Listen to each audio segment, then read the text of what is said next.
الرحیم الحمدللہ والصلاة والسلام علی رسول اللہ صلی اللہ علیہ وسلم وعلی آلہ وصحبہ اجمعین وبعد۔ اللہ کے فضل و کرم سے ہم لوگ ہر جمعہ فجر کے بعد کچھ اہم کتابیں پڑھتے آ رہے ہیں۔ اس سے پہلے ایک کتاب ہم لوگ پڑھے ہیں جس میں سلف صالحین کی وصیتیں نوجوانوں کی جو نام ہے شیخ عبدالرزاق البدر حفظہ اللہ کی لکھی ہوئی، یہ پڑھ رہے تھے۔ اس سے پہلے ثلاثۃ الاصول کی بھی کچھ اہم باتیں ہم لوگ سن چکے ہیں۔ اسی طریقے سے انشاءاللہ اللہ تعالیٰ سے دعا کرتے ہیں کہ کچھ کتابیں جو اہم کتابیں ہیں عقیدے کی وہ ہم لوگ سنیں۔ تو ایک کتاب جو ہے شرح السنہ ہے، شرح السنہ ابو محمد الحسن بن علی خلف البربہاری رحمۃ اللہ علیہ کی، یہ ان کی وفات 329 ہجری میں ہوئی ہے، 329 ہجری۔ تو یہ بہت پرانے علماء میں سے ہیں اور شرح السنہ ان کی کتاب بہت معروف ہے، بہت زیادہ معروف ہے، اور اس کی شرح بہت سارے علماء نے کیا ہے۔ عقیدے کی کتاب ہے، بڑی بہترین باتیں ہیں، اور ہر ایک کی دلیل قرآن حدیث سے، صحابہ اکرام کی باتوں سے ہے۔ تو آج جو ہے ایک دو باتیں متن سے سنیں گے اور اس کے بعد انشاءاللہ پھر اس کی شرح سے ہم لوگ فائدہ اٹھائیں گے بعد میں چل کر کے۔ آج صرف ایک دو باتیں سنیں، اور اس کے بعد میں چاہوں گا کہ امام بربہاری رحمۃ اللہ علیہ جو ہے ان کی کچھ زندگی کے تعلق سے آنے والے جمعہ میں بتاؤں گا۔ یہ وہ آدمی تھے کہ کہیں بھی جاتے تھے گاؤں والے سنت بولنے کی وجہ سے، بدعت کا رد کرنے کی وجہ سے گاؤں سے نکال دیے جاتے تھے۔ کئی گاؤں سے نکالے گئے تو جہاں گئے وہاں اپنے شاگردوں کو بنا دیے، وہاں اپنے شاگردوں کو بنا دیے۔ اس طریقے سے ان کو امام اہل سنہ والجماعہ کا لقب بھی دیا گیا ہے۔ اہل سنت والجماعت کے امام، بہت بڑے عالم دین تھے۔ بہرحال دیکھیے، پہلے اللہ رب العالمین کی تعریف کرتے ہیں، الحمدللہ الذی ہدانا للاسلام۔ اللہ تعالیٰ ہی کی تعریف ہے جس اللہ نے ہم کو اسلام کی طرف رہنمائی کیا۔ اللہ تعالیٰ کی تعریف کرتے ہیں کس بات پر؟ کہ اللہ تعالیٰ نے ہم کو اسلام کی طرف رہنمائی کیا، وَمَنَّ عَلَيْنَا بِهِ، اور اللہ تعالیٰ نے ہم پر احسان کیا اسلام دے کر کے، اسلام دے کر کے ہم پر اللہ نے احسان کیا ہے۔ وَأَخْرَجَنَا مِنْ خَيْرِ أُمَّةٍ، اور اللہ تعالیٰ نے ہم کو خیر امت میں سے نکالا، خیر امت میں سے نکالا۔ دیکھیے، پوری دنیا میں جو خیر امت ہے یہ امت محمدیہ ہے۔ یہ اللہ کا فضل ہے کہ اللہ تعالیٰ نے ہم کو اسلام تو دیا لیکن خیر امت میں سے پیدا کیا، یہ بھی اللہ تعالیٰ کا بہت بڑا احسان ہم پر ہے۔ فَنَسْأَلُهُ التَّوْفِيقَ لِمَا يُحِبُّ وَيَرْضَى، دعا کر رہے ہیں، کہہ رہے ہیں کہ ہم اللہ تعالیٰ سے توفیق مانگتے ہیں ایسے کام کرنے کا جس سے وہ راضی ہوتا ہے، جس سے وہ راضی ہوتا ہے اور جس سے وہ محبت کرتا ہے۔ وَالْحِفْظَ مِمَّا يَكْرَهُ وَيَسْخَطُ، اور ہم اللہ تعالیٰ سے دعا کرتے ہیں حفاظت کی، اللہ تعالیٰ بچائے کس چیز سے؟ ان چیزوں سے جس کو وہ ناپسند کرتا ہے اور ناراض ہوتا ہے۔ تو اتنی سی بات میں معلوم ہوتا ہے، یہ بات معلوم ہوئی کہ دیکھیے، ہم کو شکریہ ادا کرنا چاہیے کہ اللہ تعالیٰ نے ہم کو اسلام دیا، مسلمان بنایا۔ یہ اللہ کا ہم پر احسان ہے، ورنہ یہ دین سب کو نہیں ملتا ہے، یہ دین سب کو نہیں ملتا ہے۔ بہت سارے لوگ گھوم رہے ہیں لیکن یہ دین نہیں ملا۔ دین تو ملا لیکن خیر امت میں اللہ تعالیٰ نے ہم کو پیدا کیا، یہ بھی ایک بہت بڑی فضیلت ہے۔ اور اسی طریقے سے ہم کو وہی کام کرنے کی کوشش کرنا چاہیے جس سے اللہ تعالیٰ خوش ہوتا ہے، راضی ہوتا ہے۔ ان کاموں سے بچنا چاہیے جس سے اللہ تعالیٰ ناراض ہوتا ہے۔ یہ مقدمہ ہے، بہت مختصر لیکن بہت گہرائی اس کے اندر ہے۔ جب میں اس کی شرح کروں گا تو آپ کو اندازہ ہوگا کہ کتنا گہرا ہے یہ باتیں۔ اور پہلی بات انہوں نے لکھا ہے، کہتے ہیں اعلموا ان الاسلام هو السنہ والسنہ هي الاسلام ولا يقوم احدهما الا بالآخر۔ کہتے ہیں کہ جان لو اسلام ہی سنت ہے، اسلام ہی سنت ہے اور سنت ہی اسلام ہے۔ دیکھیے، اسلام ہی سنت ہے اور سنت ہی اسلام ہے۔ اور کہتے ہیں کہ کوئی بھی بغیر دوسرے سے ملے ہوئے، یعنی اسلام یا تو سنت بغیر ایک دوسرے کے لازم ملزوم کیے ہوئے وہ قائم ہی نہیں رہ سکتا ہے۔ کوئی اگر سوچے کہ میں اسلام میں رہوں گا اور سنت پر نہیں ہے تو اسلام میں نہیں ہے، وہ اسلام میں نہیں۔ بات سمجھ میں آ رہی؟ کتنا گہری بات ہے۔ اور اگر کوئی سوچے کہ سنت میں رہوں گا اسلام قبول نہیں کر رہا ہے، وہ بھی صحیح نہیں ہے۔ تو انہوں نے بہت بڑی بات یہ لکھا ہے کہ اسلام ہی سنت ہے اور سنت ہی اسلام ہے، سنت ہی اسلام ہے، دونوں میں سے کوئی بھی قائم نہیں رہ سکتا مگر دوسرے کے ذریعے ہی سے۔ اگر کوئی آدمی اپنے آپ کو مسلمان کہہ رہا ہے تو نبی کریم صلی اللہ علیہ وسلم کی سنت ہی پر قائم رہنا پڑے گا، نبی صلی اللہ علیہ وسلم کی سنت پر قائم رہنا پڑے گا۔ اگر کوئی آدمی آپ صلی اللہ علیہ وسلم کی سنت پر عمل نہیں کر رہا ہے، وہ کس اسلام میں ہے وہ اس کو بھی معلوم نہیں ہے، کس اسلام میں ہے۔ اسلام تو محمد صلی اللہ علیہ وسلم پر نازل ہوا نا، اور آپ نے اس کی وضاحت کیا، اور آپ صلی اللہ علیہ وسلم کی باتوں طریقوں کو سنت کہتے ہیں۔ تو جو آدمی اسلام پر رہنے کا دعویٰ کرتا ہے لیکن رسول اللہ صلی اللہ علیہ وسلم کی سنت پر عمل نہیں کر رہا ہے، وہ صحیح دین پر نہیں ہے۔ اور جو آدمی کہہ رہا ہے کہ میں تو سنت پر ہوں لیکن اسلام قبول نہیں کر رہا ہے، کہہ رہا ہے کہ نبی صلی اللہ علیہ وسلم بہت اچھے ہیں، دنیا میں کہتے ہیں نا نبی صلی اللہ علیہ وسلم بہت اچھے ہیں، لیکن آپ کا لایا ہوا اسلام قبول نہیں کر رہا ہے، تو کتنوں وہ اچھا کہے، اس کے اچھا بولنے سے وہ آدمی اچھا نہیں ہو جائے گا۔ بات سمجھ میں آ رہی ہے؟ کوئی کتنوں کہے کہ محمد صلی اللہ علیہ وسلم بہت اچھے انسان ہیں، دنیا میں بہت سارے لوگ کہہ رہے ہیں، لیکن کہہ تو رہا ہے لیکن آپ کے لائے ہوئے دین کو قبول نہیں کر رہا ہے، تو وہ کتنوں اچھا کہے، اس کے اچھا کہنے سے اس کو کوئی فائدہ نہیں ہوگا جب تک کہ اس کو قبول نہ کرے، جب تک کہ اس کو قبول نہ کرے۔ اچھا، ایک بات اور ہے، کہتے ہیں جب اسلام ہی سنت ہے، سنت ہی اسلام ہے، تو اس کی کون کون سی چیزیں ہیں، اہم باتیں کون سی ہیں، سنت کی باتیں کون سی ہیں؟ تو کہتے ہیں کہ فَمِنَ السُّنَّةِ لُزُومُ الْجَمَاعَةِ، کہتے ہیں کہ سنت ہی میں سے یعنی اسلام ہی میں سے ایک بات یہ ہے کہ جماعت کو لازم پکڑنا، جماعت کو لازم پکڑنا، اکٹھا رہنا۔ فَمَنْ رَغِبَ غَيْرَ الْجَمَاعَةِ فَارَقَهَا، جو آدمی جماعت سے الگ ہو گیا تو اپنے اسلام کا پٹا گلے سے اتار لیا، اسلام کا پٹا گلے سے اتار لیا۔ اور وَكَانَ ضَالًّا مُضِلًّا، وہ آدمی گمراہ ہو گیا اور گمراہ کرنے والا ہو گیا، گمراہ ہو گیا اور گمراہ کرنے والا ہو گیا۔ یہ بات ہو گئی۔ دیکھیے اس کی وضاحت، اور پھر آگے فرما رہے ہیں کہ اصل میں یہ جماعت کون سی ہے۔ دنیا میں ہر ایک لوگ کہتے ہیں کہ ہماری جماعت کو پکڑو، ہماری جماعت کو پکڑو، کہتے ہیں کہ نہیں کہتے ہیں؟ دنیا میں ہر ایک کہتے ہیں، شیعہ بھی کہتا ہے اسی حدیث کو لے کر کے، کہتا ہے ہماری جماعت سے ملے ہو، جماعت سے کیوں الگ ہو رہے ہو، جماعت سے کیوں الگ ہو رہے ہو۔ اور بریلی، حنفی، دیوبندی اور جتنے بھی ہیں، یہاں تک کہ جماعت المسلمین، وہ بھی کہتے ہیں ہم ہی دنیا میں حق ہیں۔ تو کیا معیار ہے، کون سی جماعت ہے؟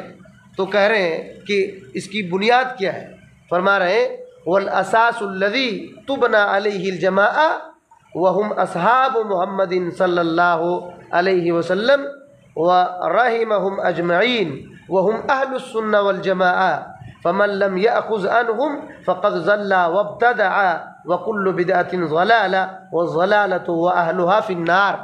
کہتے ہیں کہ یہ جو جماعت کو لازم پکڑنے کی بات ہے، تو کہتے ہیں والاساس الذی تبنى علیہ الجماعہ، وہ بنیاد جس پر اس جماعت کی بنیاد رکھی گئی ہے، وہ کون ہے؟ کہہ رہے ہیں وہ محمد صلی اللہ علیہ وسلم کے صحابہ ہیں۔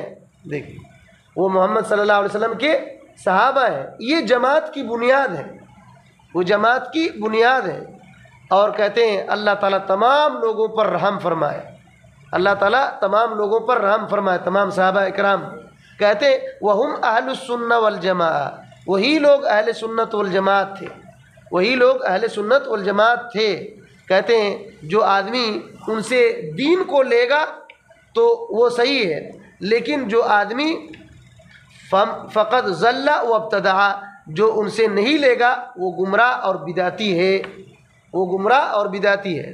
اب یہاں غور کر لیجئے کہ کوئی بھی جماعت جو آج کل کہہ رہے ہیں کہ مجھ سے ملو مجھ سے ملو، یہ صحابہ کرام کے زمانے میں تھے کہ نہیں تھے دیکھ لینا، صحابہ کرام کے زمانے میں تھے کہ نہیں یہ دیکھ لینا۔ تو جتنے بھی آج کل چاہے تبلیغی جماعت ہو یا تو شیعہ ہو یا تو اور کوئی ہو، جماعت المسلمین وغیرہ کوئی بھی ہو، یہ صحابہ کرام رضوان اللہ علیہم اجمعین کے زمانے میں اس کا وجود ہی نہیں تھا۔ ایک دوسرے صحابہ کرام ایک دوسرے کو اہل الحدیث کہا کرتے تھے، سمجھ میں آ رہی ہے؟ اور حضرت عبداللہ بن عباس رضی اللہ تعالیٰ عنہ یوم تبیض وجوہہم وتسود وجوہ کی تفسیر میں کہیں، ابن کثیر آپ اٹھا کر دیکھیں کہ اس دن قیامت کے دن کچھ چہرے سفید ہوں گے، روشن ہوں گے، کچھ چہرے کالے پڑ جائیں گے۔ اس کی تفسیر میں حضرت عبداللہ بن عباس رضی اللہ تعالیٰ عنہ کہتے ہیں وہ اہل سنت والجماعت ہیں، جن کے چہرے یہ سفید ہوں گے، روشن ہوں گے، اور جن کے کالے پڑ جائیں گے وہ اہل بدعات ہیں۔ اور تفسیر طبری کے اندر کہہ رہے ہیں کہ وہ لوگ ہیں جن کے چہرے کالے پڑ جائیں گے، وہ لوگ ہیں جو اہل قبلہ کو کافر کہتے تھے اور ان کو قتل کرتے تھے، وہ خوارج کی جماعت ہے۔ اور آج بھی کتنے لوگ جو ہے ایسے ہیں جماعت المسلمین میں کہ نام کی وجہ سے ہم کو کافر کہتے ہیں، نام کی وجہ سے ہم کو کافر کہتے ہیں کہ یہ اہل الحدیث کا نام ہے، یہ اہل سنت والجماعت نام رکھنا صحیح نہیں ہے۔ تو حضرت عبداللہ بن عباس رضی اللہ تعالیٰ عنہ کیا تھے کہ انہوں نے اہل سنت والجماعت کہا، اہل سنت والجماعت انہوں نے کہا، تو کیا وہ کافر تھے؟ کیا گمراہ تھے؟ کوئی کہہ سکتا ہے حضرت عبداللہ بن عباس رضی اللہ تعالیٰ عنہ کو کوئی کہہ سکتا ہے کہ گمراہ تھے؟ تو یہ بات ہے کہ ہر وہ جماعت جو حق پر ہے اسی سے لگے رہنا ہے۔ اس کی بنیاد کیا ہے؟ محمد الرسول اللہ صلی اللہ علیہ وسلم کے صحابہ، ان کے طریقے پر چلنا، ان کے عقیدے پر چلنا، وہی دین ہے۔ آج کل جو آپ یہ کیا سمجھ رہے ہیں کہ اہل سنت والجماعت سے مراد جھنڈا پارٹی ہے؟ یہ بدعتی جماعت ہے، یاد رکھیے۔ میں کھلے طور پر اسی وجہ سے بول رہا ہوں تاکہ صاف صاف بات سمجھ میں آئے۔ یہ اہل سنت والجماعت جو اپنے آپ کو بول رہے ہیں بریلوی اور قبر پرستی، یہ اہل سنت والجماعت نہیں ہے، یہ پکا بدعتی جماعت ہے، یہ پکا بدعتی جماعت ہے۔ کیوں؟ محمد الرسول اللہ صلی اللہ علیہ وسلم اس پر نہیں تھے جس پر یہ لوگ ہیں، کیونکہ نبی صلی اللہ علیہ وسلم کے صحابہ کا بھی انتقال ہوا، کسی نے پھول چادر اور یہ وہ نہیں بنایا، اور نہ ہی نبی صلی اللہ علیہ وسلم کی میلاد بنائے، اور نہ ہی 40واں برسی فرسی کیا کیا مناتے ہیں، ویسا نہیں کیا یہ لوگ جو کر رہے ہیں۔ اسی وجہ سے آپ یاد رکھیے ایک بات، اہل حق کے کئی نام ہیں، اہل حق کے کئی نام ہیں، ان میں سے سب سے پہلا نام اہل السنہ والجماعہ ہے۔ اسی طریقے سے الطائفۃ المنصورہ ہے، الفرقۃ الناجیہ ہے، اہل الحدیث ہے، اصحاب الحدیث ہے، اور السلفیون ہے۔ یہ اہل حق کے 6 نام ہیں، اہل حق کے 6 نام ہیں۔ ایک ہی جماعت ہے لیکن نام کہیں کہیں دوسرے ملکوں میں کچھ ہے، دوسروں ملکوں میں کچھ ہے۔ یاد رکھیے انصار السنہ ہے، یہ سب اہل حق کے نام ہیں۔ اس کے علاوہ جتنے بھی جماعت اپنے اپنے لوگ بنا کر رکھے ہیں، چاہے جماعت اسلامی ہو، جماعت المسلمین ہو، تبلیغی جماعت ہو، بریلیہ ہو، دیوبندیہ ہو، اور خوارج کی جماعت ہو، اور بہائیہ ہو، اثنا عشریہ ہو، اسماعیلیہ ہو، شیعہ ہو، روافض ہو، یہ سب گمراہی کی جماعت ہے، یہ سب گمراہی کی جماعت ہے۔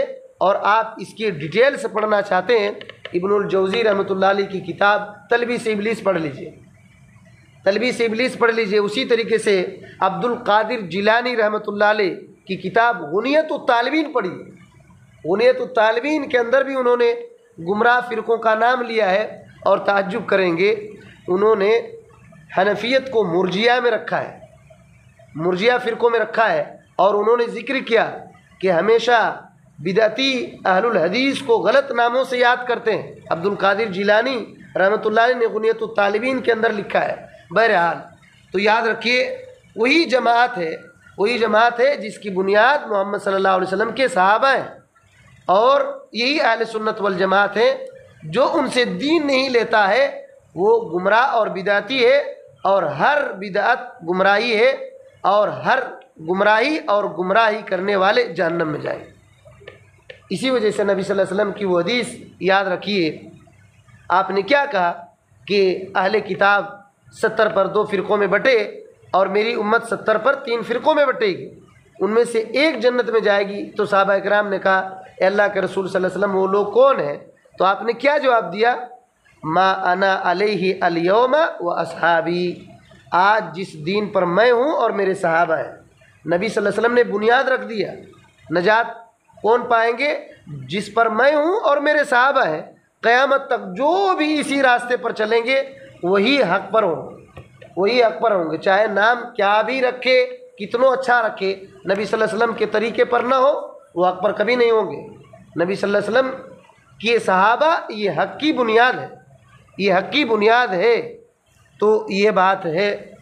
نبی صلی اللہ علیہ وسلم نے اسی وجہ سے کیا کہا کہ جس طریقے سے آسمان کے ستارے آسمان کی حفاظت کا ذریعہ ہے، میرے صحابہ اسی طریقے سے اس دین کے حفاظت کا ذریعہ ہے۔ وہ الگ حدیث ہے کہ جو میرے صحابہ ستارے کی طرح ہے، جو ان میں سے کسی کی پیروی کرے گا وہ ہدایت پا جائے گا۔ یہ ضعیف حدیث ہے، یاد رکھیے یہ حدیث ضعیف ہے، لیکن یہ حدیث مسلم کی ہے۔ آپ صلی اللہ علیہ وسلم نے کہا کہ ستارے جس طریقے سے آسمان کی حفاظت کا ذریعہ ہے، اس دین کی حفاظت کا ذریعہ صحابہ کرام ہے۔ یہ مسلم کی حدیث ہے۔ تو ایک صحابہ نہیں، تمام صحابہ کرام کا جو دین تھا، عقیدہ تھا، اسی پر چلنا۔ اور ایک بات اور یاد رکھیے، حضرت عمر بن خطاب رضی اللہ تعالیٰ عنہ کا قول ذکر کرتے ہیں، لا عذر لأحد فی ضلالۃ رکبها حسبها ہدی، کہتے ہیں کہ کسی ایسے آدمی کی کوئی عذر قبول نہیں کی جائے گی جو گمراہی پر ہے اور وہ ہدایت سمجھ رہا ہے۔ کوئی گمراہی پر ہے اور ہدایت سمجھ رہا ہے، اس کا کوئی عذر قبول نہیں ہوگا۔ ولا فی ہدن ترکہ حسبہ ضلالہ، اور نہ ہی اس آدمی کو قبول کیا جائے گا جو ہدایت پر ہے اور پھر اس کو گمراہی سمجھ کر چھوڑ دیا۔ یاد رکھیے یہ بہت اہم بات ہے۔ بہت سارے لوگ گمراہ پر رہتے ہیں اور اس کو ہدایت سمجھتے ہیں، اس کی ہدایت سمجھ لینے سے وہ ہدایت نہیں ہوگا۔ ہدایت اسی وقت ہوگا جس پر ہے اس کی دلیل قرآن حدیث سے اور صحابہ کرام کی سمجھ سے ہونا چاہیے۔ بات سمجھ میں آ رہی ہے؟ جو آدمی اپنے آپ کو کہہ رہا ہے کہ میں حق پر ہوں، اس کے لیے دلیل چاہیے، اس کے سمجھ لینے سے ہدایت پر نہیں ہوگا۔ ورنہ دنیا میں ہر ایک سمجھتا ہے کہ میں ہدایت پر ہوں۔ کون کہتا ہے کہ میں ہدایت پر نہیں ہوں؟ ہر ایک کہتے ہیں کہ میں ہدایت پر ہوں، لیکن اس کے ہدایت پر رہنے کے لیے کیا ہونا؟ قرآن مجید کی دلیل، حدیث رسول کی دلیل، صحابہ کرام کی سمجھ، کہ جس بات کو وہ دین سمجھ رہا ہے صحابہ کرام نے سمجھا کہ نہیں سمجھا تھا، اور اگر وہ سمجھا کہ ہدایت ہے پھر گمراہی کر کے چھوڑ دیا تو اس کے گمراہی سمجھنے سے وہ گمراہی نہیں ہو جائے گی۔ بات سمجھ میں آ رہی ہے؟ کوئی آدمی ہدایت پر تھا، اس کو چھوڑ دیا، اور کیوں چھوڑ دیا؟ یہ گمراہی ہے، تو اس کی گمراہی سمجھ لینے کی وجہ سے وہ گمراہی نہیں ہو جائے گی۔ اگر قرآن حدیث کی دلیل ہے تو کتنوں وہ سمجھ رہا ہے کہ یہ گمراہی ہے، اس کے ایک نہیں، ایسے پوری کائنات کے لوگ اکٹھا ہو جائیں گے اور اس کو گمراہی کہیں گے۔ یہ گمراہی نہیں ہوگی، یاد رکھیے یہ گمراہی نہیں ہوگی۔ اسی وجہ سے قرآن و سنت، صحابہ کرام کا فہم، صحابہ کرام تابعین کی سمجھ، وہی اصل دین ہے۔ تو کہتے ہیں فقد بنیت الامور وثبتت الحجہ، کہتے ہیں کہ امور جو اسلام کی بنیاد رکھ دی گئی ہے، حجت تمام کر دی گئی ہے، اب عذر کاٹ دیا گیا ہے، کیونکہ قرآن نازل ہو گیا ہے، پیغمبر محمد صلی اللہ علیہ وسلم آ چکے، صحابہ کرام کو دین سکھا چکے، دین کی بنیاد رکھ دیے، حجت قائم ہو گئی، دلیل آ گئی، اب کوئی عذر نہیں کہہ سکتا ہے کہ مجھ کو ہدایت ملا ہی نہیں، کیونکہ قیامت تک کے لیے محمد صلی اللہ علیہ وسلم پیغمبر ہے، قیامت تک کے لیے قرآن ہے، قیامت تک کے لیے صحابہ کرام کا دین ہے۔ آدمی کو ڈھونڈ لینا چراغ لے کر کے، آدمی کو چراغ لے کر ڈھونڈ لینا کہ جس دین پر میں ہوں صحابہ کرام تھے کہ نہیں تھے، صحابہ کرام تھے کہ نہیں تھے۔ اب عذر ختم ہو چکا ہے، کوئی یہ نہیں کہہ سکتا ہے کہ مجھ کو معلوم نہیں، اللہ نے آنکھ دیا ہے، عقل دیا ہے، دماغ دیا ہے، ذہن دیا ہے اور بہت کچھ مال دیا، ڈھونڈنا تلاش کرنا یہ بات ہے۔ اب عذر کوئی کرے تو اس کا عذر قبول نہیں ہوگا۔ تو یہ بہت اہم باتیں ہیں اور انشاءاللہ ہماری باتیں آئے گی، اس کی شرح میں بھی کئی باتیں ہم بتائیں گے کہ ان کے پیچھے کیا دلائل ہے۔ اللہ رب العالمین سے دعا ہے کہ اللہ رب العالمین ہمیں ان باتوں کو صحیح صحیح سمجھنے کی توفیق دے اور صحیح دین کو پڑھنے، سیکھنے، سمجھنے، قبول کرنے اور اسی پر چلتے ہوئے زندگی پار کرنے کی توفیق دے۔ جو بھی گمراہ جماعتیں، فرقے، احزاب ہیں اور گمراہ لوگ ہیں، اللہ تعالی ہم کو ان سے بچا کر رکھے، صراط مستقیم پر چلنے کی توفیق دے، آمین۔ والسلام علیکم ورحمۃ اللہ وبرکاتہ۔